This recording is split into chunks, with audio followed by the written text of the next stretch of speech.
Ibu moderator, untuk mempersingkat waktu sambil menunggu rekan peserta didik yang lain bisa dikondisikan untuk bisa memulai acaranya. Terima kasih.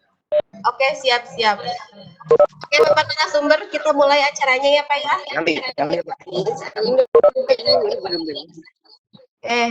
Assalamualaikum warahmatullahi wabarakatuh. Assalamualaikum warahmatullahi wabarakatuh. Alhamdulillahirabbil alamin. Pada pagi hari ini, alhamdulillah kita bisa masuk lagi ke dalam kelas sesi kedua.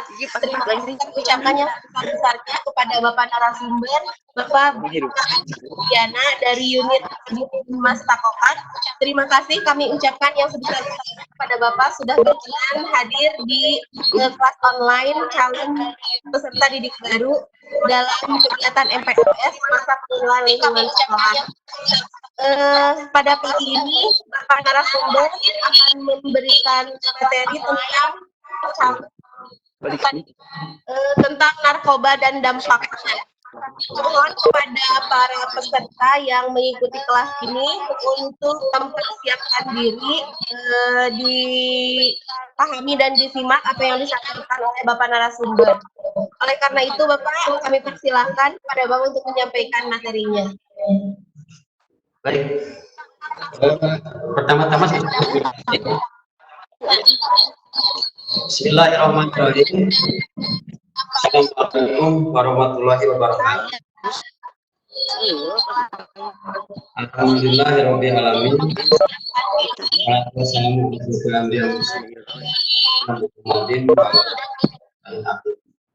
Nah, ini udah bisa dimulai, Bu ya? Sudah Pak, mangga Pak. Ya, Bapak bisa. Bisa kedengaran kan ya? Iya, iya. Ya. Ya baik, setelah kita panjatkan puji syukur kehadirat Allah Subhanahu wa taala, alhamdulillah pada pagi hari ini ya saya sendiri bisa bersama-sama mungkin dengan para siswa, adik-adik sekalian dan juga Bapak Ibu guru di SMKN Takokak ini, ya dalam hal ini mungkin sesuai dari permintaan dari pihak sekolah bahwa pihak kami diminta untuk menjadi narasumber dalam hal ini mungkin dalam hal masalah penyalahgunaan narkoba. Dalam hal ini mungkin pertama-tama ya saya perkenalkan diri dulu. Nama saya Adi Widiana, pangkat Bribka. Saya lahir tanggal 28 September 1982. Saya lahir di Sumedang dan jabatan saya sekarang saya menjadi anggota Babin Kamtibmas di Polsek Takokak. Dan dalam hal ini mungkin kami bertugas di unit Binmas pembinaan masyarakat. Saya dinas di Takokak sudah hampir ya 10 tahun lah saya di Takokak. Dalam hal ini mungkin bukan pertama kalinya saya diminta oleh pihak sekolah SMKN 1 Takokak, dan alhamdulillah pagi hari ini juga saya bisa memenuhi, saya bisa bertatap muka walaupun masih dalam suasana pandemi ya, masih dalam suasana pandemi COVID-19, dan akhirnya dalam acara PLS ini mungkin dilaksanakan dengan cara online. Mungkin, nah itu perkenalan dari saya. Yang hal ini mungkin mudah-mudahan bisa dikenali oleh adik-adik khususnya yang menjadi siswa baru lah di SMKN 1 Takokak ini. Mudah-mudahan apabila nanti suatu saat kita bertemu, adik-adik sudah tidak asing lagi dengan saya. Silahkan kita saling menyapa. Nah, mudah-mudahan mungkin bisa lebih menjalin silaturahmi lah. Nah, dan terima kasih mungkin dengan adik-adik yang mungkin bisa mengikuti acara ini. Oke, mungkin sekilas lah itu kenalan dari saya. Kita akan menginjak ke materi adik-adik ya. Dalam hal ini mungkin kenapa pemerintah, yang pertama-tama saya jelaskan dulu, kenapa pemerintah di sini menggembor-gemborkan, terus terutama pihak kami harus sering melaksanakan penyuluhan pembinaan masalah narkoba ini. Karena dalam hal ini perlu mungkin adik-adik ketahui bahwa masalah narkoba ini udah darurat di negara kita. Negara kita sudah menyatakan darurat narkoba karena lebih dari 4 juta jiwa di negara kita itu sudah terpapar narkoba. Di antaranya sudah menjadi pemakai narkoba. Nah, mungkin sudah terdampak lah masalah narkoba. Makanya hal ini perlu adik-adik pahami bahwa masalah narkoba ini benar-benar harus kita perhatikan, harus kita lawan. Jangan sampai ada di antara kita, terutama adik-adik, mungkin keluarga yang terpapar atau bisa menjadi pelaku penyalahgunaan narkoba ini. Karena dalam hal ini mungkin di negara kita sudah ada undang-undang khusus masalah narkoba yang dalam hal ini mungkin sangat memperketat, gitu kan, masalah penyalahgunaan narkoba ini. Nah, perlu ada ketahui untuk undang-undang tersebut silakan dicari atau mungkin silakan dibuka. Ada undang-undang narkoba yang terbaru, undang-undang nomor 35 2009. Nah, ini silakan dibuka, silakan nanti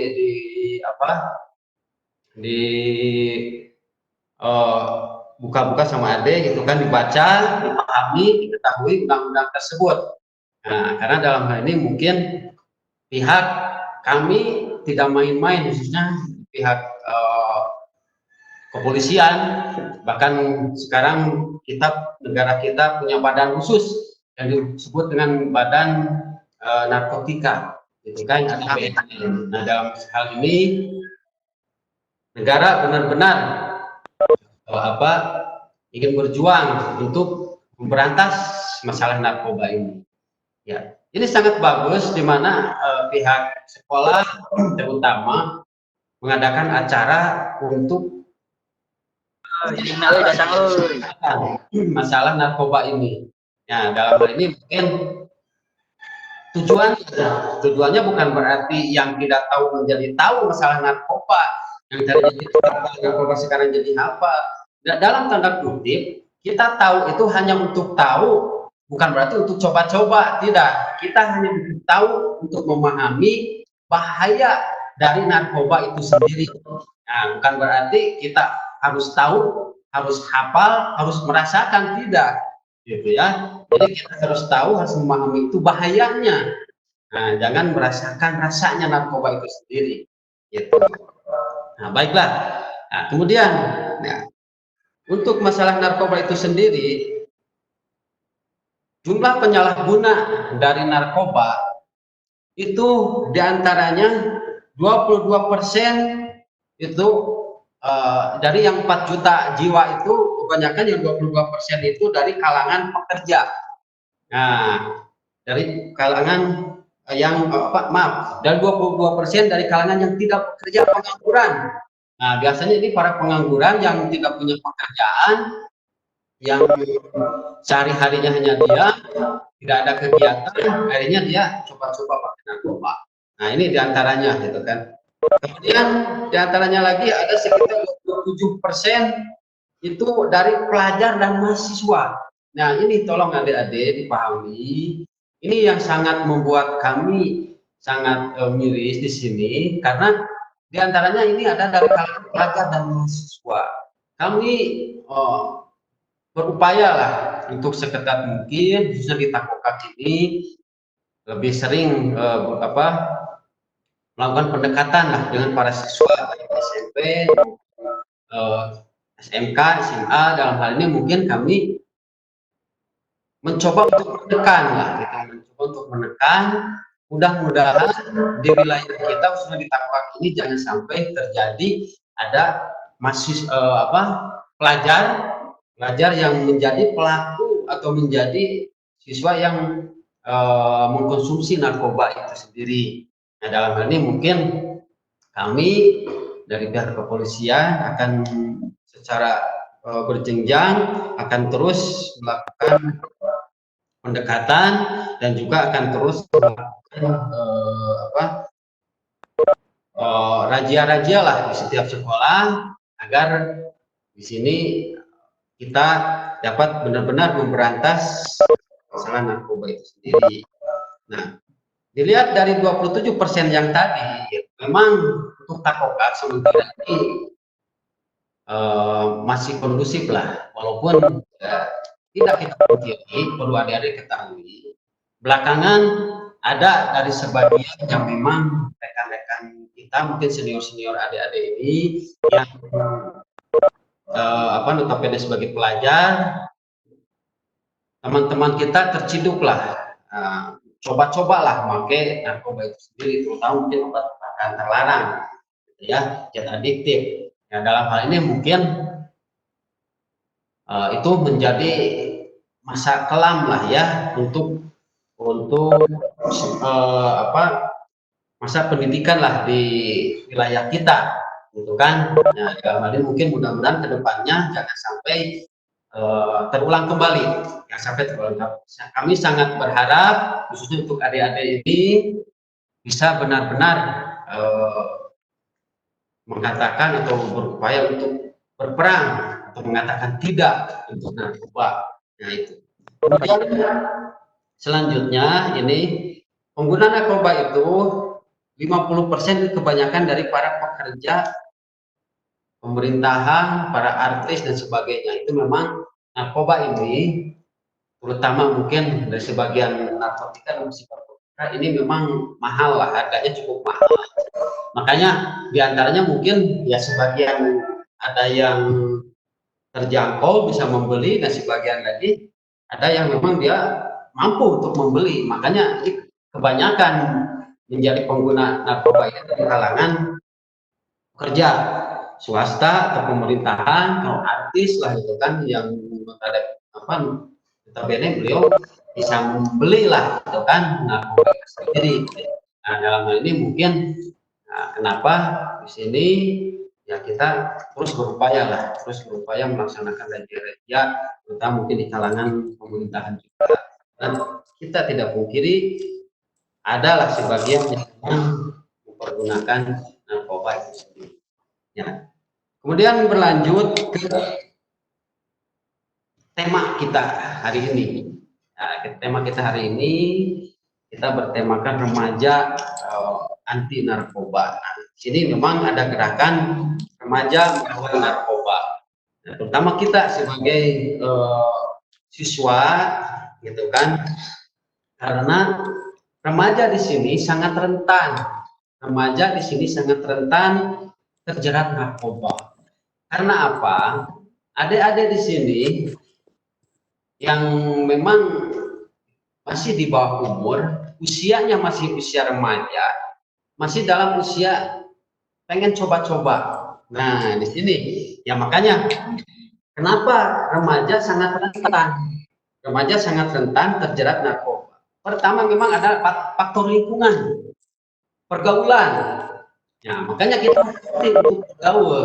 hati-hati untuk bergaul, terutama mungkin kita yang memang belum tahu atau memang kita masih awam masalah narkoba. Dalam hal ini kita jangan sampai ikut-ikutan atau terbawa arus ataupun terbawa pergaulan, gitu kan, terbawa pergaulan masalah narkoba ini karena memang faktor lingkungan. Yang kedua, faktor keluarga. Di antaranya remaja yang menggunakan narkoba tersebut itu diantaranya mereka yang memang di keluarganya, terutama mungkin yang broken home lah, ada masalah di keluarga. Nah, akhirnya mereka sangat mudah terjerat, gitu kan, sangat mudah terjerat.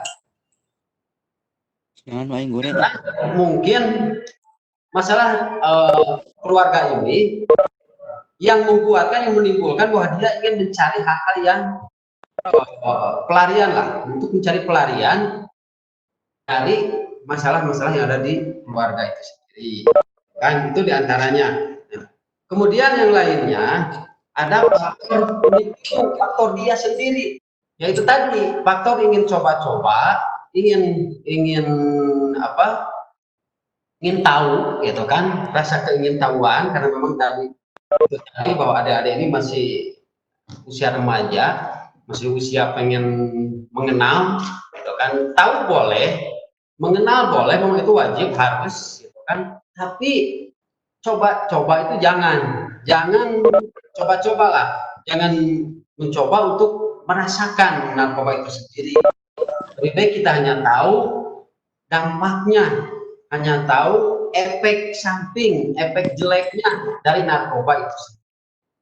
Nah, itu mungkin tadi apa yang kita katakan bahwa kenapa remaja sangat rentan menjadi sebagai penyalahguna terjerat masalah narkoba. Kembali membahas masalah narkoba, apa yang disebut dengan narkoba? Ya ini mungkin adik-adik di sini belum ya, gitu kan? Yang memang di sini kami juga tidak tahu nih, memang ini ada sesi tanya jawab atau tidak ya. Tapi mungkin sementara adik-adik cuma mendengar. Ya Pak, nanti ada sesi tanya jawab mungkin setelah selesai. Oh iya boleh ya gitu ya mungkin. Nah itu tadi di sini memang ada sesi tanya jawab. Tapi itu sementara mungkin kami akan jelaskan aja dulu. Karena di sini mungkin adik-adik belum mengenal secara persis apa yang disebut dengan narkoba. Nah, narkoba itu sendiri terbagi menjadi beberapa jenis ya. Ketahui bahwa narkoba tersebut adalah zat atau obat yang berasal dari tanaman, zat atau obat yang berasal dari tanaman atau bukan tanaman. Ini memang ada yang alami dari tanaman, ada juga yang dari bahan kimia.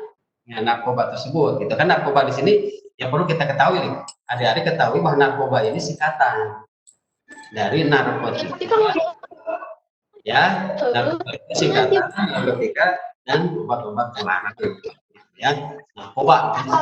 Karena di sana nanti ada narkotika, ada psikotropika, dan ada yang lain yang disebut zat adiktif, gitu kan? Ini ada nanti ada. Nah, jadi narkoba itu sendiri adalah zat atau obat yang berasal dari tanaman atau bukan tanaman, baik sintetis maupun semi-sintetis, yang dapat menyebabkan penurunan atau perubahan kesadaran atau hilangnya rasa sampai menghilangkan rasa nyeri dan dapat menimbulkan ketergantungan. Nah, ini yang memang bahayanya narkoba itu sendiri, karena ini selain dari ada efek samping terhadap kita, ada juga mungkin rasa ketergantungan, menimbulkan rasa ketergantungan. Ini yang sangat berbahaya, gitu kan? Ini yang sangat berbahaya. Ya, jadi nanti kita masalah narkoba itu sendiri akan dibagi menjadi beberapa golongan, terutama mungkin sesuai dengan golongannya sendiri, kan? Menurut dari efek sampingnya itu ada beberapa golongan. Pengertian dari narkotika itu bahan atau bahan yang menyebabkan penurunan ataupun perubahan kesadaran dan menghilangkan atau mengurangi rasa nyeri. Ya, contoh dari narkotika misalnya heroin, sabu, ekstasi, ganja, morfin. Itu contoh dari narkotika. Jadi zat yang bisa menyebabkan penurunan atau perubahan kesadaran. Nah, itu ya. Nah, itu disebut dengan narkotika. Apa yang disebut dengan psikotropika? Psikotropika menyebabkan psikoaktif melalui pengaruh pada susunan saraf pusat dan menyebabkan perubahan khas pada aktivitas mental dan perilaku. Nah, itu kan jadi ada perubahan perilaku. Itu kelihatan dari pengguna psikotropika. Misalnya contohnya Lexotan, Divaid, diazepam dan yang lainnya. Mungkin nanti kita bisa baca lah, bisa lihat lah. Itu ada di Google, bisa di-share, bisa dilihat, banyak lah apa itu dari narkotika dan psikotropika itu sendiri. Kemudian alternatif lainnya yang masuk ada, namun cara kerjanya pengaruhnya sama, akan berpengaruh ke otak, akan merubah perilaku dan yang lainnya. Itu ada disebut zat aktif. Apa diantaranya? Seperti alkohol, ngelem, gitu kan, atau mungkin obat-obat lainnya. Rokok itu sebetulnya termasuk zat aktif rokok tersebut kan, gitu. Nah, kemudian di sini ada golongan-golongan dari narkotika yang berdasarkan Undang-Undang Nomor 35 Tahun 2009.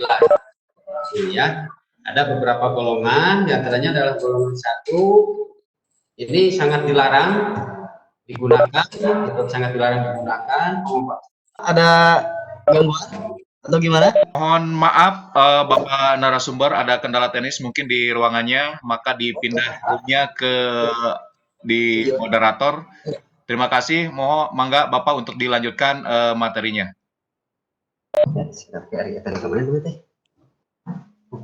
Ini ada.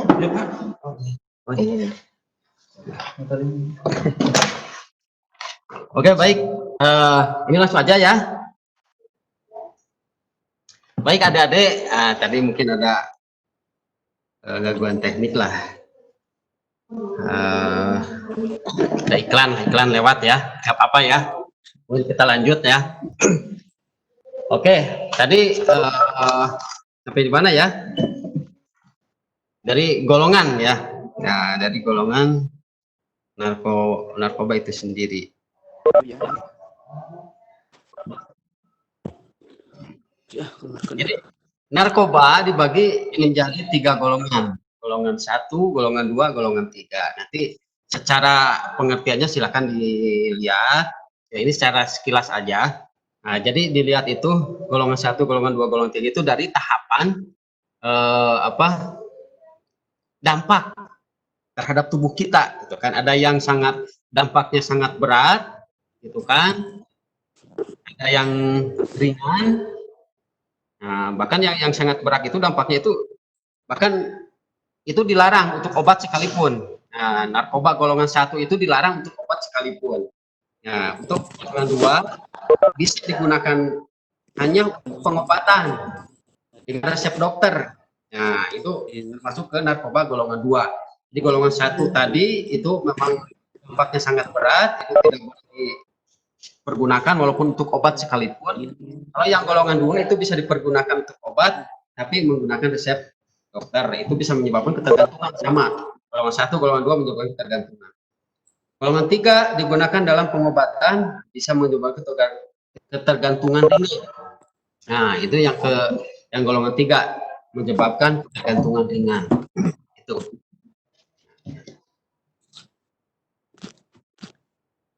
Oke, kemudian kalau kita melihat dari golongan-golongan narkoba tadi, ada di antaranya golongan narkoba golongan 1, ada yang disebut masuk ke jenis-jenis ya, masuk ke jenis-jenis. Nah, narkoba apa aja lah, ini biar tahu lah, sekilas aja lah gitu ya.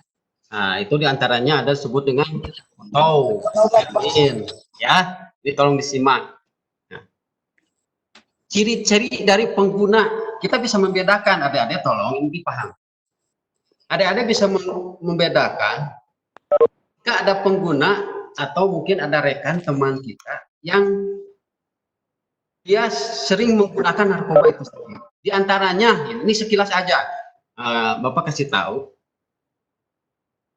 pengguna heroin, gitu kan, pengguna ganja itu kelihatan orangnya seperti mudah kantuk, ya, orangnya mudah kantuk, lemas, gitu kan. Ini di antara dari pengguna-pengguna narkoba, lemas, suka gatal-gatal, gitu. Ini hati-hati, ada hati-hati. Gitu kan, apalagi ketika dia menggunakan zat-zat yang kita tidak tahu, sementara kelihatan setelah menggunakan itu kelihatan seperti heroin puto. Heroin itu efeknya terhadap tubuh kita ini akan menciptakan halusinasi, sama seperti seperti tadi ganja, tapi heroin si pengguna dia akan menjadi seorang pemimpi.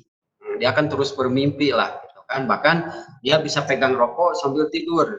Nah, ini lagi play dia, lagi pakai heroin dia, gitu kan. Putau, dia lagi pakai putau. Ataupun pakai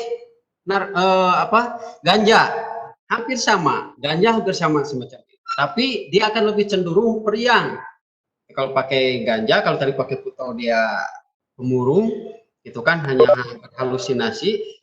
Pakai ganja sama halusinasi, tapi dia akan cenderung periang, bahkan seperti orang gila, kelihatan tanpa ada tanpa ada hal yang sangat mengundang tawa pun dia bisa tertawa sendiri, gitu kan? Dia bisa ketawa sendiri. Nah, terus nafsu makan meningkat. Pemakai ganja itu nafsu makan akan bagus lah, akan meningkat nafsu makannya, gitu kan? Nah, kan kelihatan dia suka ketawa sendiri, makannya kencang, dia berhalusinasi. Nah, terus diantaranya ada disebut dengan sabu. Nah, ini sekilas aja ya, biar adik-adik tahu. Nanti silakan kalau memang ada yang mau dipertanyakan, silakan pertanyakan. Sabu, pemakai sabu di sini dia akan cenderung sangat aktif. Nah, sangat aktif, tapi nggak jelas aktifnya. Makanya di sini sabu ini banyak digunakan oleh pekerja biasanya, oleh para pekerja. Jadi dia menggunakan sabu supaya keinginan untuk bekerjanya tinggi lah, gitu kan. Bahkan dia bisa tidak tidur 3 hari 3 malam kalau pengguna sabu. Gitu kan. Dia akan aktif bekerja, kelihatan kalau teman kita wah suka beres-beres sendiri, tapi beres nggak jelas. Tapi dia aktif beres-beres segala macam, ngelap mobil, ngelap motor, apa segala macam, tapi nggak jelas kelihatan. Itu yakin pemakai sabu. Nah, terus dari raut wajah kelihatan dia gigit-gigit bibir, atau mungkin bibirnya nggak gerak-gerak sendirilah, gitu kan. Seperti yang nguap-nguap atau gimana lah, atau mungkin gigit-gigit si ininya greget lah, gitu kan. Nah, itu dia pasti lagi memakai sabu, gitu kan. Nah, terus kemudian diantaranya lagi ada ekstasi. Ini termasuk ke psikotika, ekstasi ya, atau mungkin kalau bahasa ininya inek lah, gitu kan. Nah, pengguna inek dia si denyut jantungnya akan berdenyut keras, gitu kan. Makanya ketika dia sudah minum inek, kalau didiamkan, dia hanya diam, duduk diam, dia akan pingsan sendiri, atau mungkin akan kejang-kejang karena denyut jantungnya keras, berdetak keras, gitu. Nah, makanya pengguna inek cenderung dia akan mencari musik yang memang musik euforia lah, gitu kan, musik keras, kencang, dugem, gitu kan. Nah, karena untuk menyelaraskan jantungnya itu, karena dia biar aktif, biar gerak aktif, gitu kan. Nah, ini kelihatan. Makanya adik-adik kalau mau kelihatan, ini teman saya ini kenapa ini, gitu kan, dia geleng-geleng kepala sendiri, terus pengen cari musik kayak gitu, dia pemakai inek pasti, dia pakai inek, gitu kan. Itu bisa dibedakan. Tolong nih adik-adik, kenapa adik-adik harus tahu? Biar kita jauhi kalau hal semacam itu, kita jauhi, jangan malah kita ini lagi apa nih, pengen coba, jangan, gitu ya, jauhi hal-hal semacam itu, kita jauh. Nah, kemudian ini yang sangat perlu kita pahami. Ketika setelah meminum atau memakai atau menggunakan narkotika, psikotropika atau zat, ada yang disebut efek dari berhentinya zat, gitu kan. Ada efek terhenti tidak terhubungnya zat. Nah, atau disebut dengan sakau. Nah, ini yang bahaya, gitu kan. Ada yang disebut dengan sakau. Gitu. Jelas. Ya, ini jelas nggak nih, Dek? Ya, ada disebut dengan sakau atau terhentinya zat. Nah, sakau di sini, gitu kan. Jadi ketika pengguna terhenti, gitu kan, dosis zatnya ini, setelah dia menggunakan, tiba-tiba beres nih, gitu kan udah nyampe puncak, terhenti nih, gitu kan terhenti, masanya terhenti dia. Nah, dia akan merasakan hal yang lain terhadap badannya, sakit, sangat sakit, menggigil, gitu kan. Nah, pasti dia akan mencari lagi, maka itulah disebut dengan ketergantungan. Dia akan mencari lagi zat tersebut. Kalau dia tidak menggunakan lagi zat itu, dia akan merasa kesakitan sendiri. Makanya itu yang sangat berbahaya. Kalau adik-adik yang diketahui, ada yang disebut dengan sakau atau terhentinya zat, gitu kan. Nah, di sini adik-adik tolong dipahami bahwa hal-hal yang semacam ini termasuk dari efek samping dari kecanduan narkoba itu sendiri. Itu selain dari memang itu sangat merusak akan ada gangguan kulit, gatal-gatal, bahkan badan jadi keropos, kering, gitu kan, karena nafsu makan kurang, segala macam, gitu kan. Makanya ada yang disebut dengan 4R, tempat pecandu narkoba. Nah, ini perlu adik-adik ketahui. Ada disebut dengan 4R, tempat untuk para pecandu narkoba. R yang pertama adalah rehab, di rumah sakit tempat rehab, gitu kan. Jadi dia akan pasti pecandu narkoba ini akan masuk ke tempat rehab. Nah, direhabilitasi, gitu kan, supaya dia sembuh. Nah, ke rumah sakit berarti kan, gitu. R yang kedua ke rutan atau penjara. Kalau tidak ke rumah sakit pasti ke rutan, penjara untuk pengguna narkoba ini, gitu kan. Atau R yang ketiga RIP, mati, meninggal, dikubur. Ya, ini pencandu narkoba ini ada 4R nih, tolong, gitu kan. R yang keempat ada disebut dengan rumah sakit jiwa. Nah, kenapa sampai ada rumah sakit jiwa? Ketika terhenti zat yang tadi, sakau tadi, itu ada yang sampai terjadi sampai dia depresi, gitu kan? Dia depresi sampai berlanjut ke rumah sakit jiwa. Itu banyak lah, banyak kejadian. Nah, itulah diantaranya, gitu kan. Mungkin sekilas, ini sekilas dari masalah narkoba itu sendiri. Untuk mungkin golongan-golongan yang lain, nah, adik-adik silahkan lihatlah, silahkan di-share, banyaklah apa segala macam, ataupun di buku-buku masalah narkoba. Nah, yang beredar di kalangan sekarang sekolah.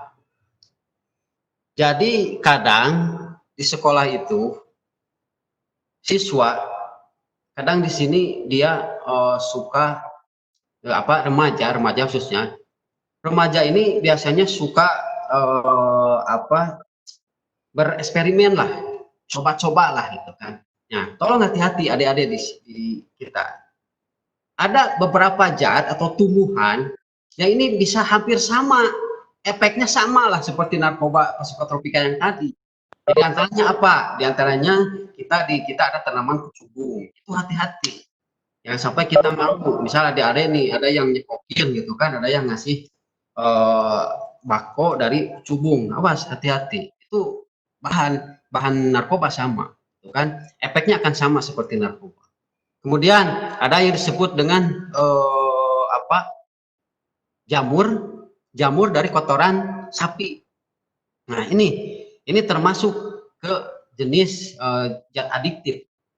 Itu sangat berbahaya. Hati-hati adik-adik. Jangan coba-coba hal-hal semacam itu. Nah, kemudian lagi diantaranya, ini kami beberapa bulan ke belakang kita menemukan adanya pelajar yang coba-coba dia menggunakan sisak, gitu kan, sisak. Dia membuat bong atau mungkin alat penghisap sisak. Nah, mungkin dia lihat di Google apa segala macam, tapi yang dia pergunakan tembakonya itu bukan tembakau sisak, tapi dia menggunakan tembakau dari kecubung atau mungkin dari daun teklan apa segala macam lah. Ini juga kami akan kategorikan ini ke zat adiktif. Hati-hati adik-adik, jangan coba-coba macam-macam dalam hal masalah narkoba ini, gitu kan. Ya, itulah mungkin sekilas tadi. Jadi Bapak mohon, walaupun ini hanya sekilas kami jelaskan masalah narkoba, tapi tolong adik-adik bisa dipahami. Kalau masalah lain-lainnya silakan ini. Nah, mungkin ini ada ya yang terlewat tadi. untuk masalah hukuman sendiri, gitu kan? Di sini ada mungkin untuk para pengedar atau pengguna narkoba, ini ada hukum yang mengatur di dalamnya, ada ancaman hukuman bahkan sampai seumur hidup 10 tahun, bahkan denda sampai ratusan juta. Nah, sesuai tadi dalam Undang-Undang Nomor 35 Tahun 2009. Tolong adik-adik pahami itu. Jadi di sini narkoba itu tidak ada kata coba-coba atau remaja dia mengatakan bahwa ini kenakalan remaja, tidak. Masalah narkoba tidak ada di anak-anak, di remaja atau di orang tua, tetap itu akan diberantas. Itu terutama mungkin masalah di kalangan remaja ini sangat berbahaya karena memang banyaklah para pengedar-pengedar yang mengincar kita. Nah, gitu kan, mengincar kita. Nanti saya juga akan sosialisasi kepada orang-orang tua kalian, gitu kan, ciri-ciri dari para pengguna narkoba itu sendiri.